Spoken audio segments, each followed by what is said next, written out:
Vamos a orar un momento al Señor. Oh Dios y Padre nuestro, alabamos tu nombre por concedernos un día más en el que nos podemos acercar a tu presencia, llegar a este lugar, Señor, para adorar tu nombre en este día santo en el cual tú nos has convocado para que exaltemos tu nombre. Señor, imploramos que tú estés con nosotros, que dirijas nuestros pensamientos, nuestros corazones, a aquellas cosas santas que son necesarias para que una alabanza elevada desde este lugar te sea agradable. Te imploramos estas misericordias y pedimos que ahora dirijas nuestros corazones y nuestras mentes a considerar la obra de tu gracia. Oramos en el nombre de Cristo. Amén.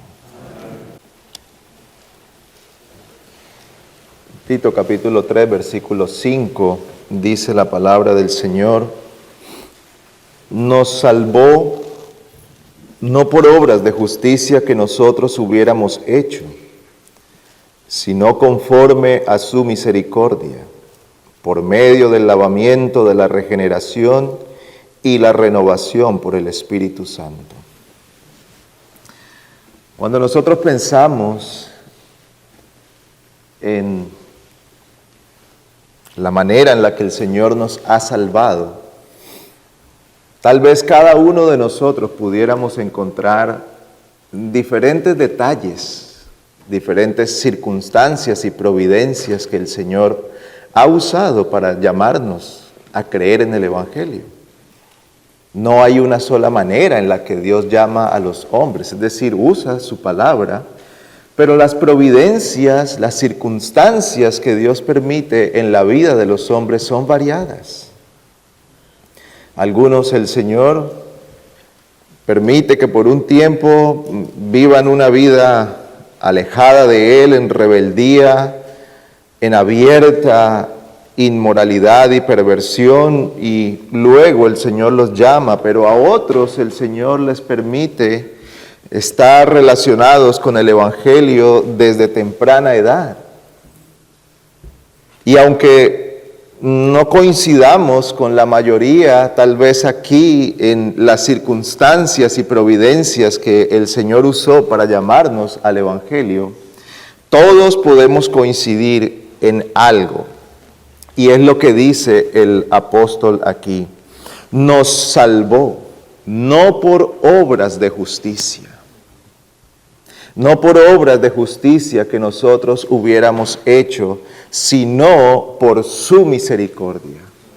Y sea cual sea la circunstancia que Dios haya usado para salvar a alguien, para salvarle a usted o para salvarme a mí, hay algo en lo que usted y yo estamos en el mismo lugar, y es que el Señor no nos ha salvado por nuestras obras, ni han sido nuestras justicias, sino la misericordia de Dios. Pues al considerar mi vida, debo decir que la obra de Dios para mí empezó no directamente conmigo. Dios me trajo a estar relacionado con el Evangelio y a ser un recipiente de su luz a través de llamar a mis padres al Evangelio. Allí empezó. Era una pareja joven, pocos años de casados y con un hijo pequeño, cuando el Señor quiso llamarlos a conocer el Evangelio. El Señor les llamó siendo yo un niño de corta edad, y quiso el Señor llamarlos a los dos al conocimiento del Evangelio. Y ese fue el inicio de mi relación con el Evangelio. Eso no significa que yo vine a ser creyente en ese momento. Sin embargo, quiso el Señor que desde temprana edad yo pudiera estar relacionado con el Evangelio. Y la Biblia declara la bendición que hay en esto. Cuando nosotros vemos la primera carta a los Corintios, el capítulo 7, El apóstol, hablando allí acerca de ciertos asuntos de la fe y el matrimonio, dice el versículo 14, porque el marido que no es creyente es santificado por medio de su mujer, y la mujer que no es creyente es santificada por medio de su marido creyente. De otra manera, vuestros hijos serían inmundos, mas ahora son santos. El apóstol está declarando allí la bendición de la llegada del evangelio a un hogar. Él no está diciendo que cuando uno de los dos en el matrimonio se convierte, el otro automáticamente viene a ser un cristiano. Ni está declarando el apóstol que por tener padres creyentes los hijos automáticamente lo sean.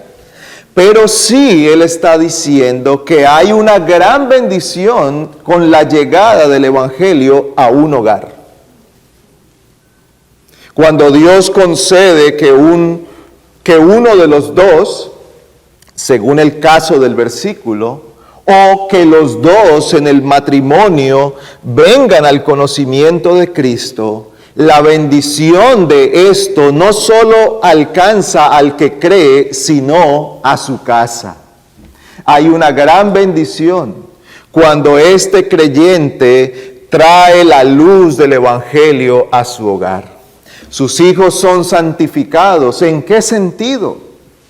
En que son iluminados por las verdades del evangelio. Y cuando estos padres procuran con fidelidad enseñar los principios bíblicos y dirigir su hogar en la verdad, entonces esos hijos son grandemente bendecidos. Son grandemente bendecidos porque son conducidos a conocer a Dios. Son animados a adorar a Dios. Son alentados a vivir una vida que sea honrosa. Aún no siendo creyentes, estos hijos son conducidos a vivir una vida que hace bien. Una vida que es honesta, honorable y que es de gran bendición a aquellos que se relacionan con ellos. Pues esta bendición es la que Dios permitió que llegara a mi vida.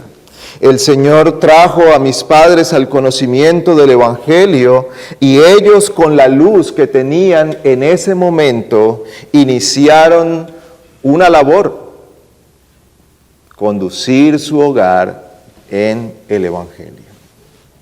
Y en eso fuimos bendecidos. Y digo fuimos bendecidos porque me estoy refiriendo a mi hermana también.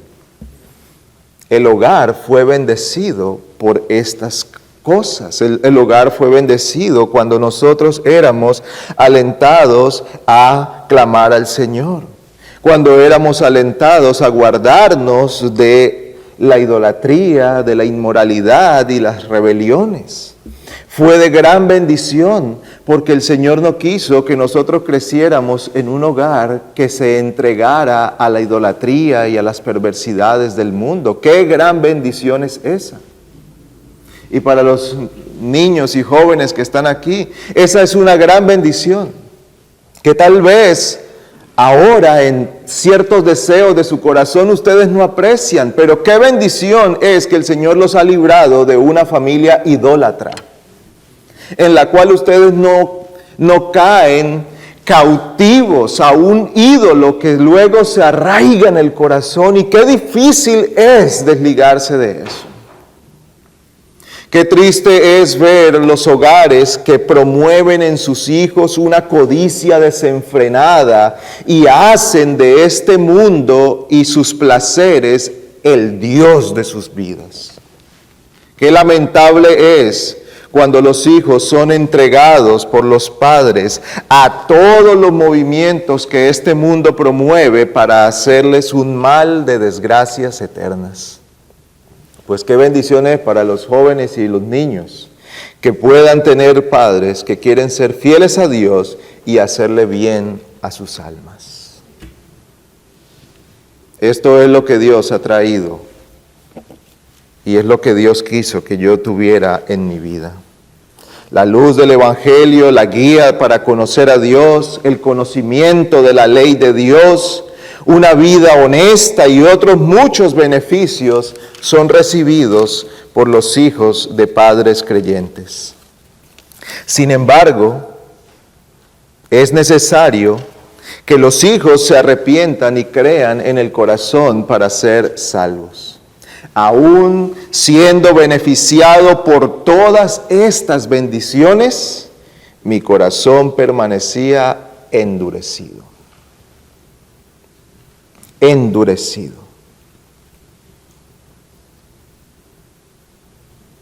Y yo puedo entender cuando vemos algunas caras de algunos niños o jóvenes durante el tiempo de la adoración, porque esto era también mi caso. Luego mi padre vino a ser pastor, así que imagine cuántos cultos tuve. Cuántos cultos en la semana, cuántos cultos los domingos tenía que estar. Porque esto fue algo en lo que nunca hubo una negociación. Allí estábamos. Y eso era lo que debía hacer mi padre como la cabeza del hogar. Que todo aquel que mora en su casa debe ocuparse de la adoración a Dios. Y aún con la dureza del corazón, y en la medida que los años iban avanzando, la hostilidad creciendo, Dios seguía siendo misericordioso. Dios seguía concediendo que los padres perseveraran, que mis padres perseveraran enseñándome y orando. Y si hay algo por lo cual yo debo dar gracias al Señor, es por la fidelidad de mis padres y las oraciones de mi madre. Fueron muchas veces mi madre orando en la madrugada por nuestro arrepentimiento. Y el Señor quiso usar eso, las oraciones y la instrucción, porque es necesario que Dios obre en el corazón. Es necesaria la fe para el arrepentimiento. Es necesaria la fe para la salvación, porque de lo contrario podremos ser expuestos a las mejores circunstancias, a la mejor predicación y tomar todos los hábitos cristianos a los cuales nos acostumbramos. Nos acostumbramos como hijos a ir a la iglesia domingo tras domingo. Nos acostumbramos que hay una manera en la que debemos vestirnos, que hay una manera en la que debemos comportarnos, que hay un lenguaje que debemos usar, pero nada de eso hace creyente a alguien. Es la obra de gracia en el corazón. Por eso es necesaria la fe que debe brotar de la obra de Dios en la vida de la persona. Aún disfrutando de todas las bendiciones, si no hay fe, el corazón permanecerá endurecido y la persona seguirá estando perdida. Ese fue el caso de Israel. Y Hebreos habla de eso, no vamos a leer ahora el pasaje, pero Hebreos, desde el versículo 16 del capítulo 3 hasta la primera parte del capítulo 2, ¿de qué nos habla? Del pueblo de Israel que pudo ver todas las obras maravillosas de Dios, sacándolos de Egipto, guiándolos en el desierto, y vieron todas esas cosas, y dice el autor, pero no les aprovechó porque no iba acompañado por fe. Ellos vieron, fueron testigos oculares y fueron receptores de todas esas bendiciones. Cuando estaban encerrados entre el mar y el ejército egipcio, el Señor abrió el mar. Cruzaron. Cuando tuvieron sed, el Señor proveyó. Cuando tuvieron hambre, el Señor proveyó. Cuando pasaron por diferentes aflicciones, el Señor estuvo allí. ¿Qué diríamos nosotros de alguien que ha visto tantas cosas? Es imposible, diríamos nosotros, que no pueda creer en Dios. Pues dice la Biblia que todo eso lo vieron, pero no fue acompañado por fe. Y por no ir acompañado por fe, no les sirvió. Si algo hizo tal cosa fue hacerlos más dignos del juicio y de la ira de Dios. Así que es necesaria la fe. Es necesario seguir oyendo y clamar al Señor que Él tenga misericordia. Pero Dios, volviendo a mi vida, dice Efesios 2:4, pero Dios, que es rico en misericordia, por causa del gran amor con que nos amó, aun cuando estábamos muertos en nuestros delitos y pecados, nos dio vida juntamente con Cristo. Por gracia habéis sido salvados. Pero Dios. Generalmente a nosotros no nos gustan los peros, ¿verdad? Oímos algo y dicen pero, y ese pero no nos es agradable, pero aquí ese pero es maravilloso. Pero Dios que es abundante en misericordia, pero Dios que es rico en amor y misericordia y que nos amó, tuvo misericordia de mí. A pesar de la rebeldía y la hostilidad del corazón, el Señor tuvo misericordia y me concedió gracia y vida cuando estaba muerto en delitos y pecados. No puedo decir un momento específico de cuándo haya ocurrido. Son pocas las personas que conozco que recuerdan un día y una hora de su conversión, tal vez algunos de ustedes. Pero también somos muchos los que no podemos reconocer un momento. Pero sí podemos decir como aquel hombre a quien Cristo le sanó de la ceguera.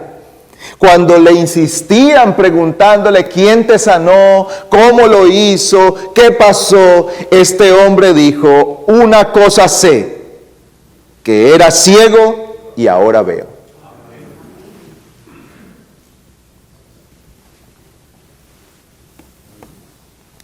No tengo un día y una hora, pero una cosa sé, que estaba muerto y ahora tengo vida en Cristo. Que era ciego y ahora veo. Y tal vez usted se pregunte, ¿y cómo sabe que es creyente? Y tal vez usted mismo se esté preguntando, y especialmente los niños y jóvenes que han crecido en hogares de padres creyentes. ¿Saben? Esto es una pregunta recurrente cuando se trata de hijos creyentes. ¿Por qué? Porque al haber vivido en hogares que son dirigidos en el Evangelio, de padres que procuran enseñarles la verdad y de guiarlos en la adoración a Dios y que aprendan la ley de Dios y se sometan a la ley de Dios, muchos de estos hijos llegan a vivir una vida muy honesta. Y la pregunta es, ¿de qué necesita arrepentirse esta persona? ¿De qué necesita arrepentirse? Así que, ¿cómo sabe? Y tal vez hay un niño o un jovencito aquí preguntando, ¿y cómo sé yo si soy salvo o no? Pues el Señor, al darnos vida nueva, en primer lugar, nos hace conscientes y convictos de pecado. Convictos de pecado en el sentido profundo de la palabra pecado, como aquel principio de maldad que se ha revelado contra Dios, en el cual hemos nacido todos. A veces nosotros enfocamos nuestra mirada en las obras pecaminosas. Y cuando pensamos en las obras pecaminosas, muchas personas dicen, pero yo no encuentro mucho de qué arrepentirme, porque no he matado, no he robado, no he sido deshonesto, más bien he sido un ciudadano correcto, he trabajado con honestidad, he vivido una vida honorable. ¿De qué debo arrepentirme? Todas esas cosas son las obras del pecado, pero el pecado es uno mismo en el corazón del hombre, la disposición contraria a Dios. Aquel principio de maldad que está en el corazón de todos los que nacemos en esta tierra. Por eso David dijo, en maldad he sido formado. Y el apóstol Pablo en Romanos 5, a partir del versículo 12, lo declara que por Adán entró el pecado a todos los hombres. Y no importa si nosotros hemos vivido una vida de obediencia, si hemos estado involucrados en el culto todos los domingos, si hemos venido con buena disposición, aún así nuestro corazón está cargado de pecado, estamos muertos en delitos y pecados y necesitamos que el Señor nos dé vida. Así que en primer lugar, cuando una persona trae a alguien al arrepentimiento, lo convence de pecado. En segundo lugar, le convence de que sus justicias son todas desagradables delante del Señor, que no hay justicia en Él en la que Él pueda confiar. Algunas personas dicen, mire, para ustedes los que crecieron en un hogar cristiano es fácil. Es fácil porque no están arraigados a pecados y vicios, y seguramente que eso nos ha bendecido al tener una vida libre de ese tipo de problemas. Pero ¿saben? Uno de los pecados más comunes de los que crecen en un hogar cristiano es la confianza en su propia justicia. Yo no he hecho, yo no he sido, yo he ido al culto, yo he leído. Yo me sé muchas historias bíblicas, me sé los himnos, sé un montón de versículos que he aprendido. ¿Qué hay de mí? Malo. Yo merezco el cielo. ¿Puede ver usted la maldad del corazón? Cuando el Señor trae a alguien al arrepentimiento, lo convence de que su justicia es un trapo de inmundicia delante de Él, y que a menos que sea cubierto por la justicia de Cristo, no tiene esperanza. Pues esta convicción trajo el Señor a mi corazón.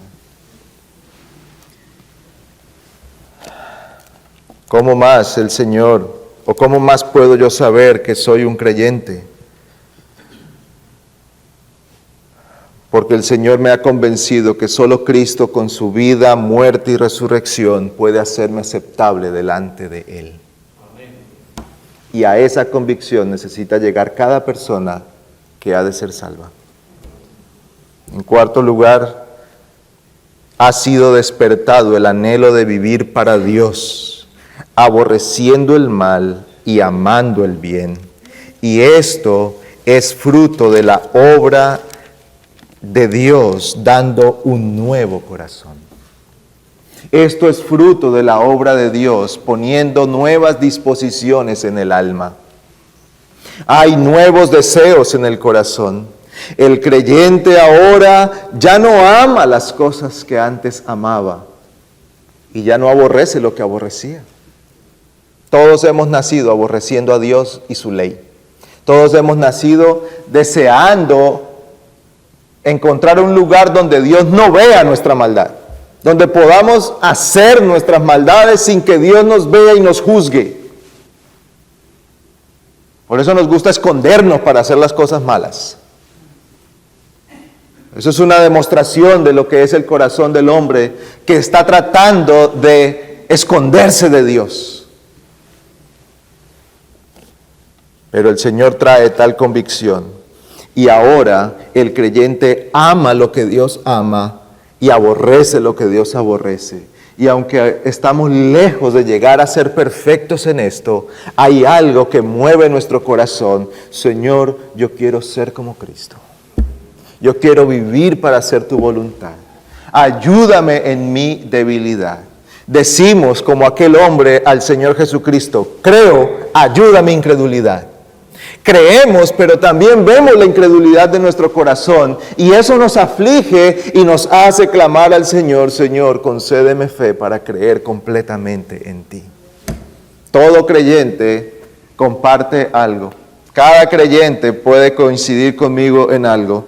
Todos deseamos un día ser liberados del pecado para amar y adorar a Dios sin impedimentos.